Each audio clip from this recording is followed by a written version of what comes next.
জন্ম হয়েছে তোর, নবী যে তথ্য দিয়েছে 100% সত্য। তোর বাপ তোকে জন্ম দেয় নাই, তোর জন্ম দিয়েছে তোর চাচাই। আজও পৃথিবীর জমিনে মনে রাখবেন, নবীকে গালি দিবে যারা, ওলীদ বিন মুগীরার মতো জারর সন্তান তারা। ফ্রান্সের জালেমেরা কার্টুন প্রদর্শন করলো, তাম পৃথিবীর 200 কোটি মুসলমান প্রতিবাদ প্রতিরোধ করে তুললো। এ ফ্রান্সের জালেমেরা, নবীর নামে কার্টুন প্রদর্শন যদি বন্ধ না করো, পৃথিবীর মানচিত্র থেকে ফ্রান্সকে মুছে ফেলে দেওয়া হবে। মুসলমানের হুঙ্কারে জালেমেরা কার্টুন প্রদর্শন বন্ধ করেছিল। কথা বলেন ঠিক কিনা? এই জন্য পরিষ্কার ভাবে বলতে চাই, তুমি আমারে গালি দাও মাইনে নেব, আমার বাপকে গালি দাও মাইনে নেব, আমার মাকে গালি দাও মাইনে নেব, আমার দলকে গালি দাও মাইনে নেব, কিন্তু বিশ্ব নবী হলেন আমাদের কলিজার টুকরা নবী। নবী কেনে যদি কেউ কুরুচিপূর্ণ মন্তব্য করে, বাজে ভাষায় কথা বলে, আম্মা জান আয়েশা কেনে যদি কেউ বাজে ভাষায় কথা বলে, ওই নাস্তিক বেঈমানকে ধইরা আর জিহ্বা টান দিয়ে ছিঁড়ে কুকুরকে খাওয়াই দিব। নবীজির অপমান মেনে নেওয়া হবে না।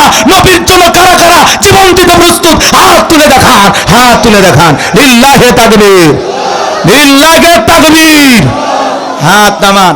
আল্লাহ পাক আমাদের সবাইকে রাসূল আকরাম সাল্লাল্লাহু আলাইহি সাল্লামের খাঁটি উম্মত হওয়ার তৌফিক দান করুন। জোরে বলুন আমিন। মান আহাব্বা সুন্নতি ফাকাদ আহাব্বানি ওয়া মান আহাব্বানি কানা মাই ফিল জান্নাহ। আল্লাহ রাসূল বলেছেন, যে আমার সুন্নতকে অনুসরণ করলো সেজন্য আমি নবীকে মহব্বত করলো, আর যে আমি নবীকে মহব্বত করলো সে আমার সাথে পাশাপাশি জান্নাতে থাকবে। এই জন্য রসুলের সুন্নত আমরা জীবনে বাস্তবায়ন করব। যুবক, আর দাড়ি কাইটো না, দাড়িটা রাইখে দাও। কথা কর।